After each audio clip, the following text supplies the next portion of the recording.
तो दोस्तों, आज की इस वीडियो में हम बात करेंगे भारत की इंटेलिजेंस एजेंसी रॉ के बारे में, जिसकी गिनती दुनिया की टॉप एजेंसीज में की जाती है। कब और कैसे हुई रॉ की शुरुआत, क्यों भारत को आईबी के बाद रॉ जैसी इंटेलिजेंस एजेंसी की ज़रूरत पड़ी, आपके सभी सवालों के जवाब मिलेंगे आपको इस वीडियो में। अगर आपने अभी तक चैनल को सब्सक्राइब नहीं किया है तो आप सब्सक्राइब करना मत भूलिएगा। तो चलिए करते हैं वीडियो की शुरुआत।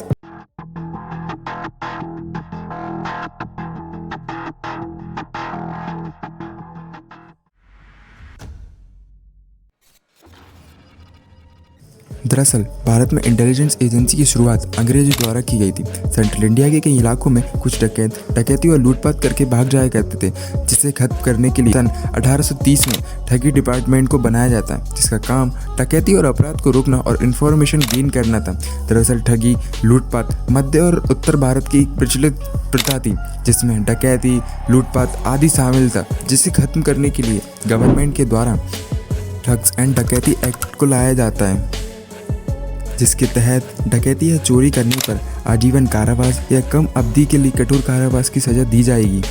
फिर आगे चलकर ईयर 1887 में ब्रिटिशरों के द्वारा एक और इंटेलिजेंस एजेंसी बनाई जाती है, जो कि है CSB, सेंट्रल स्पेशल ब्रांच, जिसे आप आईबी के नाम से भी जानते हैं। ईयर 1904 में इसे CIID, सेंट्रल इन्वेस्टिगेशन डिपार्टमेंट कर दिया गया और कुछ सालों के बाद चलकर इसे आईबी कर दिया जाता है। जिसके बाद जब देश ईयर 1947 में आज़ाद होता है तो इसका पूरा कंट्रोल भारत सरकार को सौंप दिया जाता है। इसके बाद सन 1962 में पहले युद्ध का सामना करना पड़ता है, जो कि चीन के द्वारा किया गया था, जिसे आईबी यानी इंटेलिजेंस ब्यूरो का फेलियर भी बताया जाता है। कैसे चीन अचानक भारत पर हमला कर देता है और इंटेलिजेंस ब्यूरो इसकी भनक भी नहीं पड़ती। इसके बाद सन 1965 में पाकिस्तान भारत पर हमला कर देता है, जिसमें फिर एक बार भारत की इंटेलिजेंस एजेंसी फेल हो जाती है। इंदिरा गांधी को प्रधानमंत्री के रूप में चुना जाता है। प्रधानमंत्री बनते ही इंदिरा गांधी मीटिंग बुलाती हैं, जिसमें राष्ट्रीय सुरक्षा और देश की इंटेलिजेंस एजेंसी पर चर्चा की जाती है। इंदिरा गांधी के अनुसार देश में एक और इंटेलिजेंस एजेंसी की ज़रूरत थी, जो देश के अंदर और बाहर रहकर देश के लिए काम कर सके। तभी उस मीटिंग में बैठे एक शख्स, जिनका नाम RN काओ था, जिनके द्वारा रॉ की शुरुआत की जाती है। तो दोस्तों, यह थी रॉ की शुरुआत की पूरी कहानी। वीडियो में आगे बात करेंगे रॉ के द्वारा किए गए कुछ सीक्रेट ऑपरेशंस के बारे में। ऑपरेशन स्माइलिंग बुद्धा, जो कि रॉ द्वारा किया गया एक सीक्रेट ऑपरेशन था। यह वो वक्त था जब रॉ अपना पहला ऑपरेशन एग्जीक्यूट कर रहा था। दरअसल दोस्तों, भारत अपना पहला न्यूक्लियर टेस्ट करना चाहता था और जिसे सीक्रेट रखना बेहद ज़्यादा ज़रूरी था, इसलिए ये काम सौंपा जाता है इंटेलिजेंस एजेंसी रॉ को। भारत ने अपना पहला न्यूक्लियर टेस्ट राजस्थान के पोखरण में सफलतापूर्वक किया। ऐसा कर कर भारत यूनाइटेड नेशन काउंसिल में अपनी सदस्यता को पक्की कर लेता है। अब भारत भी परमाणु संपन्न देश बन चुका था। ऑपरेशन स्माइलिंग बुद्धा, इसे नाम इसलिए दिया गया था क्योंकि यह बुद्ध पूर्णिमा के दिन एग्जीक्यूट किया गया, जिसे यूनाइटेड स्टेट्स मिलिट्री ने कोड नेम हैप्पी कृष्णा भी दिया था। इसके बाद भारत ने ईयर 1988 में एक और न्यूक्लियर टेस्ट राजस्थान के पोखरण में तत्कालीन प्रधानमंत्री रहे अटल बिहारी वाजपेयी जी के नेतृत्व में सफलतापूर्वक किया। तो यह थी ऑपरेशन स्माइलिंग बुद्धा की कहानी।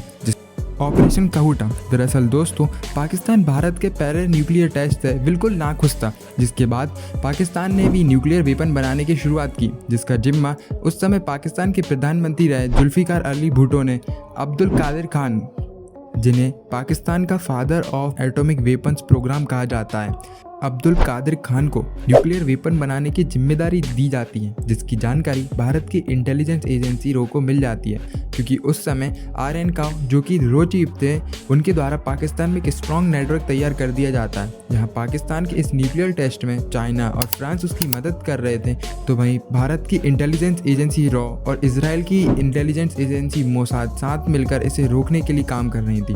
दरअसल इजराइल पाकिस्तान के कहूटा पर, जहाँ पर पाकिस्तान न्यूक्लियर वेपन बना रहा था, अटैक करके उसे ख़त्म करना चाहता था, लेकिन ऐसा करना उसके लिए थोड़ा कठिन था।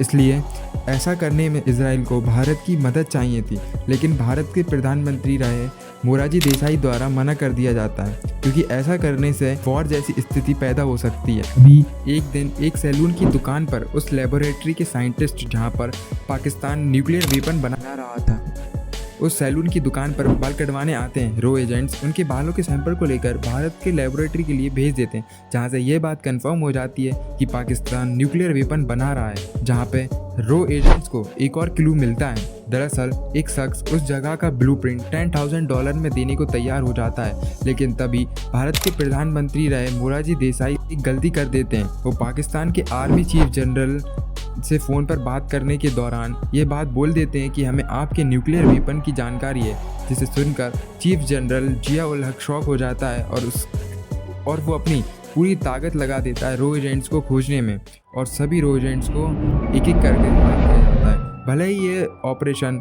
सक्सेसफुल नहीं हो पाया हो, लेकिन रो के द्वारा किया गया सबसे सीक्रेट ऑपरेशन था। यह थी रो और उससे जुड़े कुछ ऑपरेशन की कहानी। आपको वीडियो पसंद आई है तो आप हमें कमेंट में ज़रूर बताइएगा। लाइक, शेयर, सब्सक्राइब करना मत भूलना। मिलते हैं नेक्स्ट वीडियो में किसी न्यू टॉपिक के साथ। जय हिंद, जय भारत।